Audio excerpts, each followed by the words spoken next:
The National Broadcasting Company presents Joel McCrea in Tales of the Texas Rangers. Tonight, transcribed from Hollywood, another authentic reenactment of a case from the files of the Texas Rangers.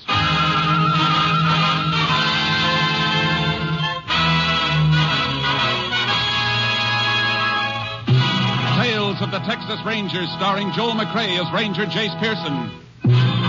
Texas, more than 260,000 square miles, and 50 men who make up the most famous and oldest law enforcement body in North America.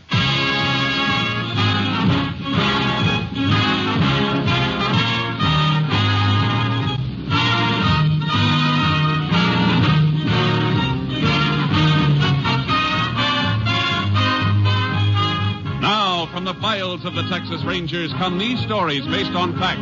Only names, dates, and places are fictitious for obvious reasons. The events themselves are a matter of record.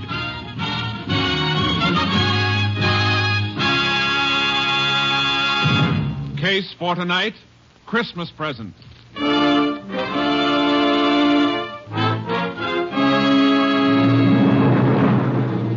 It is 2 p.m., December 21st, 4 days before Christmas in the Depression year of 1931.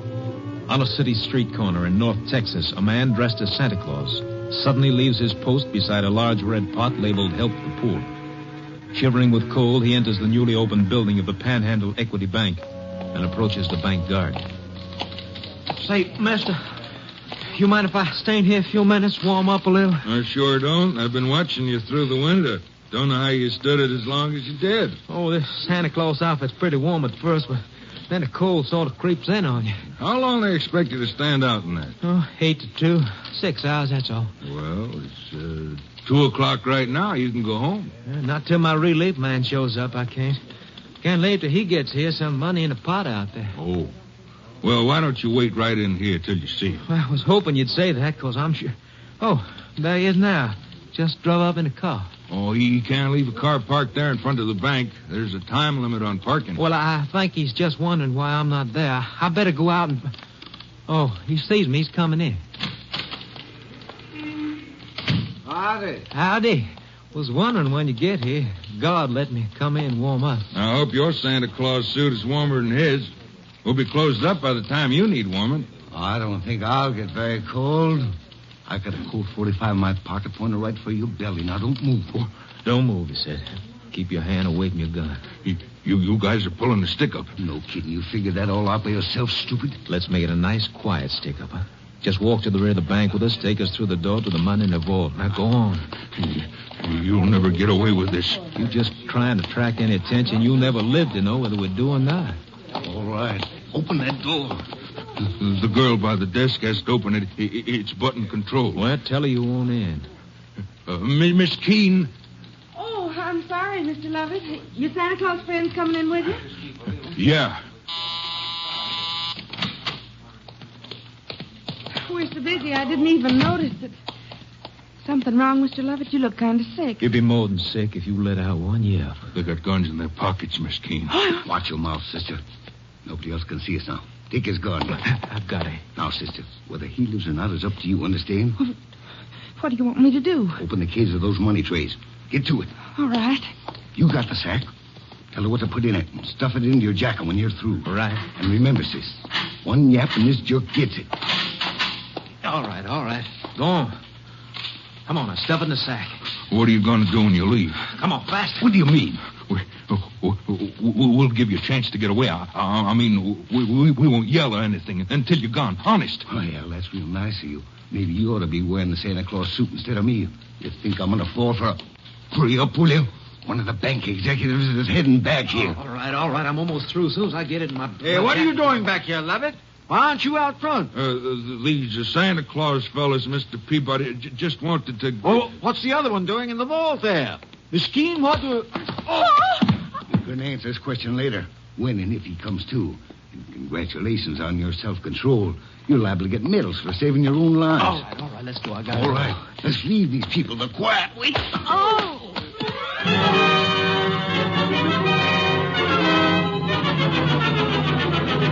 Texas Ranger Jace Pearson, closest unit to the scene of the crime, was requested to investigate. The chief of police gave me the general details. I'd like to get your story firsthand. Well, I saw the guard take them through there, Ranger. And I went back to see why he was leaving his post on the bank floor, and that's when I got hit. You have any idea how big they were? No, I don't.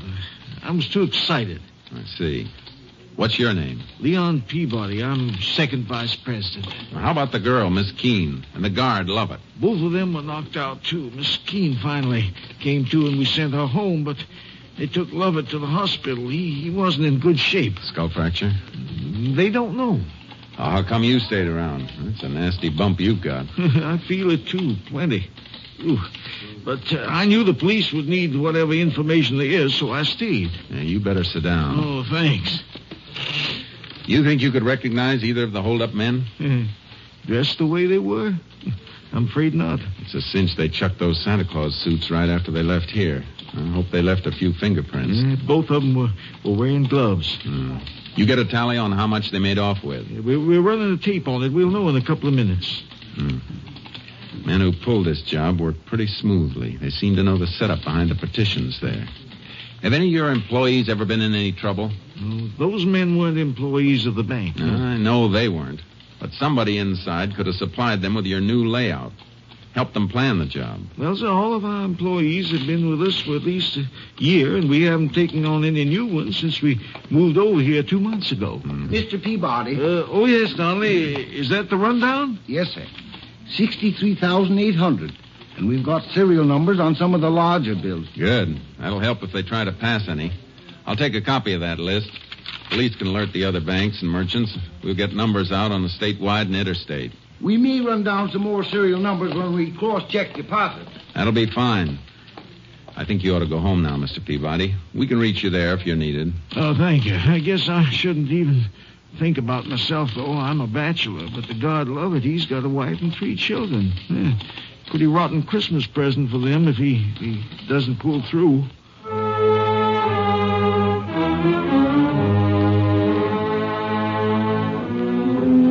I paid a call on Miss Keene, the girl who'd been slugged, but she was in a state of shock and hysteria. By nightfall, all possible angles had been checked, and we still didn't have a lead.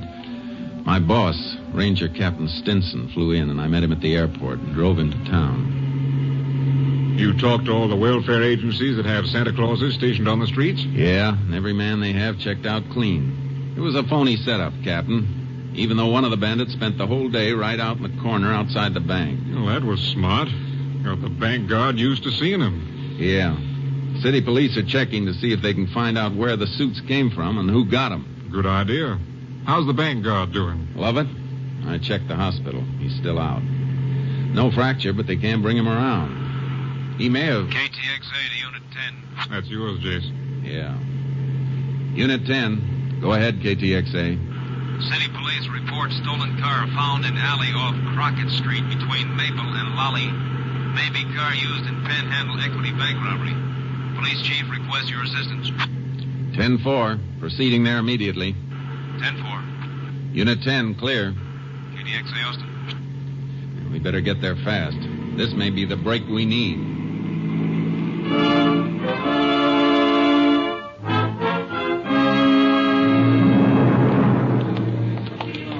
Here it is, Rangers, abandoned in the alley.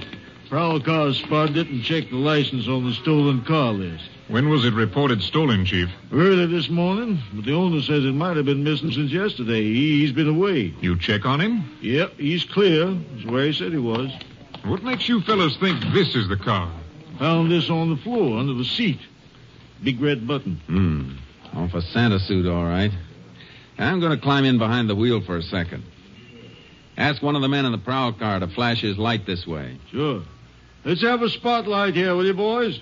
Okay, Chief. That do, Ranger? Yeah, that's fine. Hey, have any of your men moved this rear vision mirror, Chief? Nope. How about this front seat? You slide it back to get that button you found? No, just saw it under there and reached in and got it. What are you trying to figure, Jace? The last fellow who drove this car was pretty big, about an inch or inch and a half taller than I am. What makes you think so? Because the seat's all the way back where it would be for a tall driver. and I have to raise myself a bit to get a clear view through the rear vision mirror. Hey, that's good thinking, Jace. Yeah, but maybe he didn't touch anything. Maybe he left the car just like it was when he stole it. I'll give odds against that.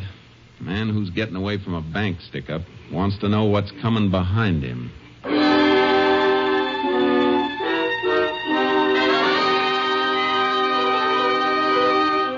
All roads out of the city had been under watch since the report of the robbery, so the men we were after figured to be close by. But all we knew was that one of them was about 6'3". In the morning, we made a routine check with police headquarters. Morning, Rangers. Morning, Chief. Morning, Chief. Your men come across anything? I'm just going to check through this report. Tells us the location of just about every Santa Claus suit in town. All of them belong to organizations, use them for their Christmas parties. Of course, once in a while, they let some private individual borrow them for a kid party or something, as if they put up deposit money. You got a list of the places that have loaned suits out and who got them? That top paper. I was just starting to check it. You can look if you like. Thanks. Looks like we might be adding a murder charge to the armed robbery, Captain. The bank guard dead? Not yet, but it looks bad. They're operating for a blood clot on the brain. He's, Wait a minute. What is it, Jace? I think we've got a boy to talk to. Look at this list. 2 suits borrowed from 2 different organizations, but both borrowed by the same man, Anthony Ross, 124 Petagrosa Street. Say, that's worth looking into, Jace. Come on. Let's pick him up.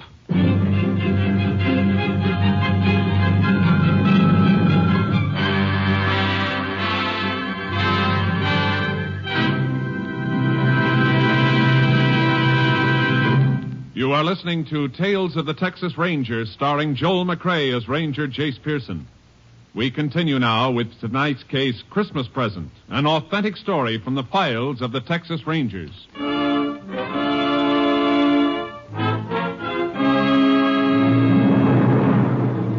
home of Anthony Ross at 124 Petagrosa Street turned out to be a rundown shack on the outskirts of town. A small boy and girl, not dressed well enough against the cold, stopped playing with a mongrel dog as we drove up. They stared at us while we went up the rickety porch, the dog barking at our heels. It's all right, boy. It's all right. Take it easy. Good pup. There's a good... Yeah, what? Oh, Texas Rangers. You Anthony Ross? Yeah? We'd like to come in. Oh, sure. Annie, you and Jim take the dog in the back of the house and play there. Look at those suit boxes, Jace. Yeah, see him. What do you want to see me about?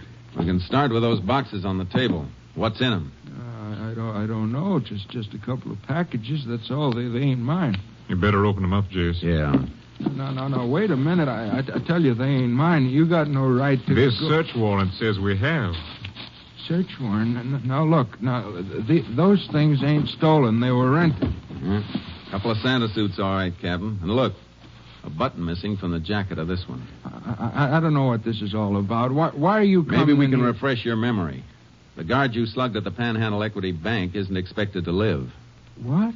Who was wearing the other suit, Ross? Who was your partner? What are you guys doing to me? I don't know what you're talking about. We're talking about the $63,000 stick-up you and somebody else pulled yesterday. And since you're about 5'10", I can tell you that your partner's about 6'3". Rangers, you're making a mistake. I don't even know anything about a holdup. The button missing from this suit was found in your getaway car, the one your partner drove. It wasn't me. I tell you, I didn't even know what kind of costumes were in them boxes. They ain't mine. And where'd you get them? I picked them up at a couple of places yesterday morning. You say you picked them up, and you're trying to tell us you don't know what's in the boxes. I picked them up for somebody else. They were rented out in your name. The woman ordered them in my name. What woman? The one who hired me to pick them up. That's a pretty phony story, Ross. Who was this woman you're talking about? What's her name? I don't know. I don't even know. You better come with us, Ross. No. You gotta listen to me. Please listen. You gotta believe me. I was in town early yesterday morning. She come right up to me on the street. I was pulling my kid's old wagon along, trying to find some junk I might sell, You sure you don't want to think this story over before you go any further? She asked me if I wanted to earn $1 running a couple of errands. I said, sure. A buck could give my kids a meal for a change. She asked me my name and address, and I told her, and then she told me to wait while she went into a booth and made some phone calls. When she come out, she sent me to 2 different clubs, told me there'd be costumes and packages. She had them left in my name to avoid confusion, she said. You didn't think that was funny? Mister, all I could think about was earning that $1. She gave me money, deposit money for the costumes, and told me to come back and meet her with the stuff on that same corner. Where were you at 2 o'clock yesterday afternoon? I was looking around for a junk again for a couple hours after I delivered the packages, and then I guess at 2 o'clock I was walking back home from town. It's a long walk to here in this weather. Cost of a bus ride will buy a loaf of bread for the kids you saw outside. Is that a crime? What's it to you if I walk my feet off to feed my kids? All right, Ross. That was a nice act. But there's a big hole in it. You say you delivered the Santa Claus suits to a woman you didn't know. But you've still got them. Yeah, I got them. They're going to mean a good Christmas. But you're not going to believe what I tell you. The woman came here last night, drove up in a car, woke me up. She said she was leaving town in a hurry. They didn't have time to take the costumes back herself, and if I'd take them back, I could keep the deposits. $15 each. But you're not going to believe that, are you? You better get your coat. Will you give me a chance to ask one of the neighbors to watch out for my kids? I'm afraid you'll be gone too long for that. I'm sorry, but we'll have to take him into the juvenile home. Oh. I guess they'll get better care there than I've been able to give. I'll get my coat. Ross, you been doing any painting around here? Painting? This place looked like it ever saw paint. What made you ask that, Jace? I just noticed this inside the leg of this Santa Claus suit. Paint blob. Looks fresh. Well, how come it's inside the leg, not outside? I don't know. That's something we'll have to figure. This is the large size suit. Must have been worn by the big boy we're looking for.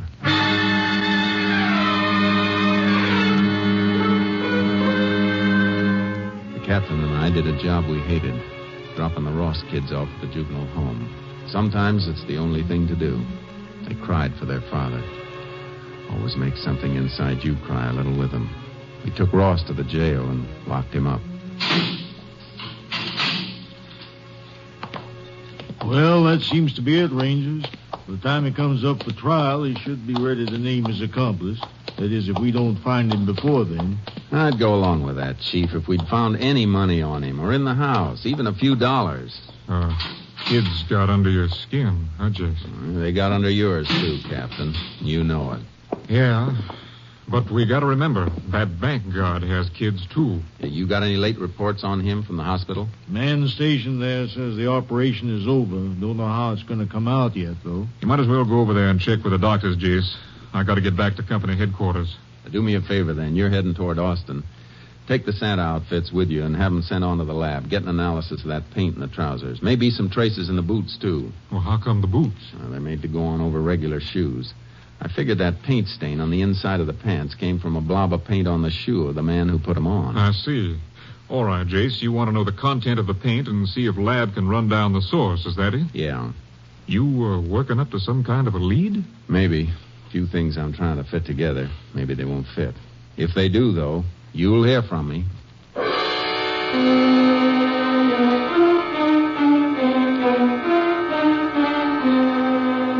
I went over to the hospital and checked with the doctors, but the outcome was still in doubt.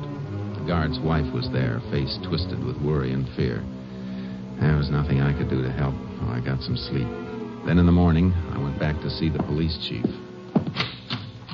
Oh, Ranger, I'm glad you dropped in. I just had a long-distance call from your lab headquarters at Austin. Report on that paint. Mm-hmm. Here, I wrote it all down. Paint is manufactured right here in town. Brand name is Light Glow. Light Glow, huh? Mm-hmm. Can you get a list of local painting contractors who use it? Well, I reckon just about all of them do. It's good paint, and this wouldn't hardly be Texas if we didn't deal with a local outfit, would it? No, it wouldn't. Thanks a lot. I'll see you later. Where you going? Over to the Panhandle Equity Bank.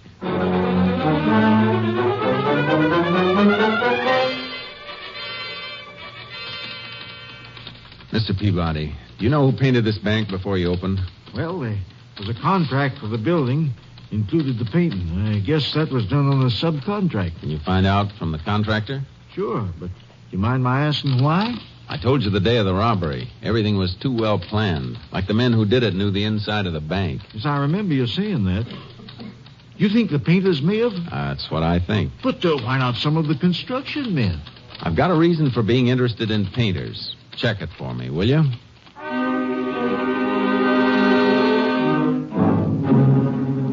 He checked. Contractor gave the name of the painters. 2 men, Eddie West and Martin Poggin. They'd been working the day of the robbery, he said, at a house on the north side of town. I went out to the house to see the owner. Why, yes, Ranger. They worked here all day that day. I remember we heard the report of the robbery on the radio. They were both here all day? Yes. Didn't even go out to eat? Had their lunches with them. Kind of smelly when the house gets painted. Most women usually get out of the way. I wanted to watch them, so I was here every minute to see they didn't get sloppy. I like things neat. I see. Well, thanks, ma'am. I'm sorry I bothered you. Why are you asking about them, Ranger? Nothing important. Not as long as you say they were here. Goodbye, ma'am. Merry Christmas to you. Yeah, the same to you, Ranger. Merry Christmas. She was the alibi for Eddie West and Martin Poggin. But she was too nervous about answering a few simple questions. Nervous enough to make me wonder. I went back to the jail, got Anthony Ross out in my custody, and drove him to the north side of town. All right, get out, Ross. We're going in here for a minute. Why? What are you trying to frame now? I just want you to meet somebody.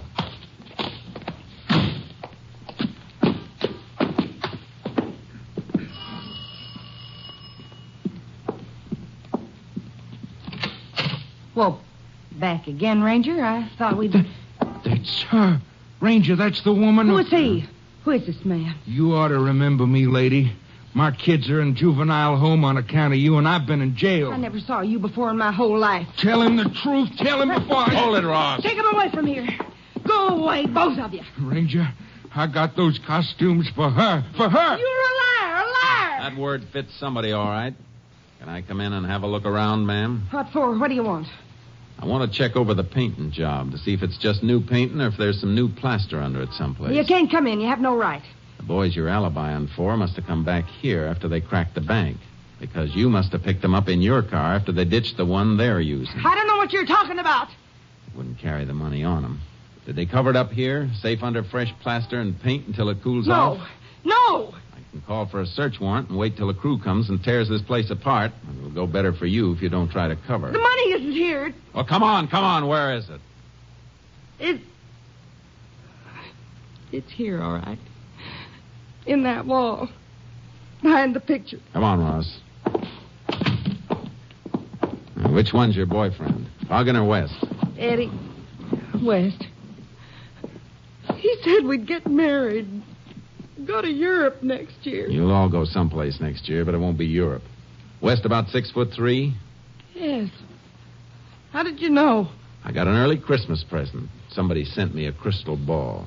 As soon as I call the police and dig out that bank money, you're coming with us. Ranger, I'm clear now, ain't I? Looks that way, Ross, but you'll have to go back to jail for a while and be checked out by the local police. That won't take any longer than it'll take me to pick up Eddie West and Martin Poggin.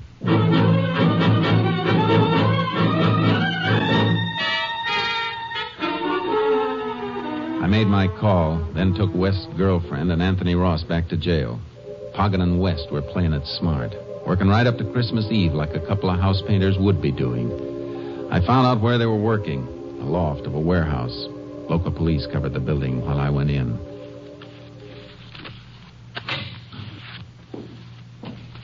Eddie, who's that? Who came in? Probably the watchman. Watch out for those paint cans. Don't worry. I see him. That ain't the watchman's boys, Eddie. Come on, the shadows where we can see you. I'm coming. But seeing me isn't going to make you happy. Hey, it's a Texas Ranger. Shut up, Hogan. I got my gun. Howdy, Ranger. Something you want? Yeah. I want the two men who robbed the Panhandle Equity Bank. Shut up. What would we know about that, Ranger? Come down off that scaffold and I'll tell you. Okay. Marty, lower away. Too bad you aren't working in a place with a phone. Your girlfriend could have warned you earlier. He knows. I'll get him. Keep your hands away.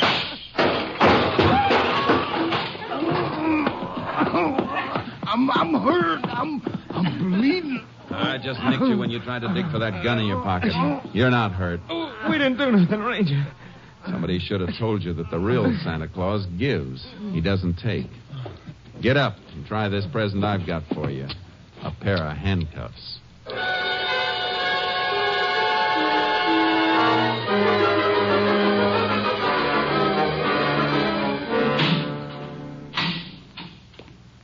Well, that winds it up for sure, Ranger. Didn't turn out too bad either. Just heard from the hospital. Guard passed the crisis. He's going to be all right. You couldn't have better news, Chief. Just in time, too. It's getting dark. Christmas Eve. You let Anthony Ross go? Mm-hmm. About 10 minutes ago. He didn't seem too happy, though. Just like he didn't care. What with his kids in the juvenile home and everything. Judge mightn't even release him if he can't care for him. Ross didn't have a dime. Not even bus fare. It'd take him a couple hours to walk home. Oh, why didn't I think? Well, maybe it's just as well that way. Let me call the judge. And Mr. Peabody, the bank vice president. Mm-hmm.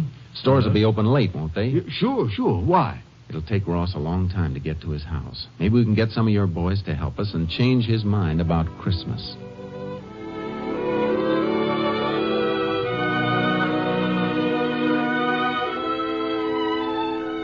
There's Ross.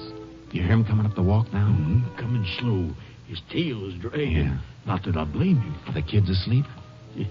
Yeah. All bundled up in them new blankets. Shh.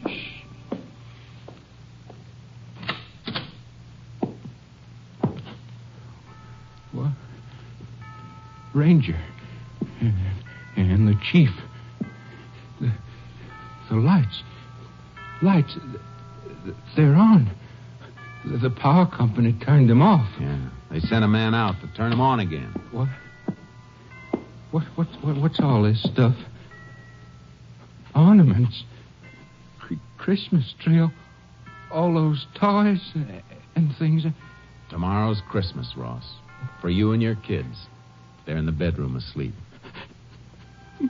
My kids. You brought my kids back to me. Yes, and there's plenty of grub in the kitchen. And you've got a job. Starting next week at the Panhandle Equity Bank. Just go in and see Mr. Peabody after the holiday. Meanwhile, he sent you a little cash in this envelope. Sort of a Christmas bonus, just like the rest of the employees get. Well, we have to be going. Merry Christmas. Yep.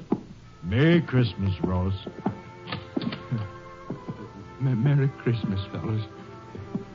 Merry Christmas. And God bless you. Thanks.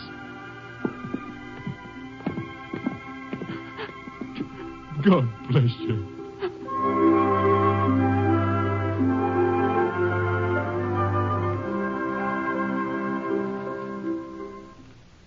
On behalf of all of us on Tales of the Texas Rangers, this is Joel McCrae wishing you a very Merry Christmas. Next week, Joel McCrae in another authentic reenactment of a case from the files of the Texas Rangers.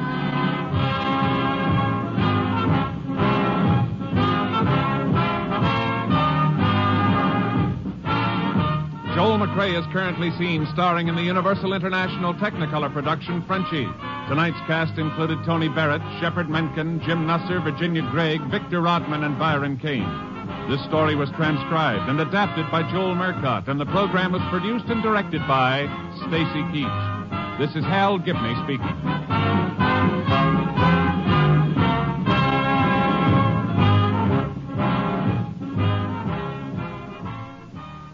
Three chimes mean good times on NBC. Monday means music on NBC, and for your Christmas night listening pleasure tomorrow, the Voice of Firestone presents soprano Eleanor Stieber in a thrilling selection of Christmas melodies. Next, Jack Parr calls a Marine veteran in Japan on NBC.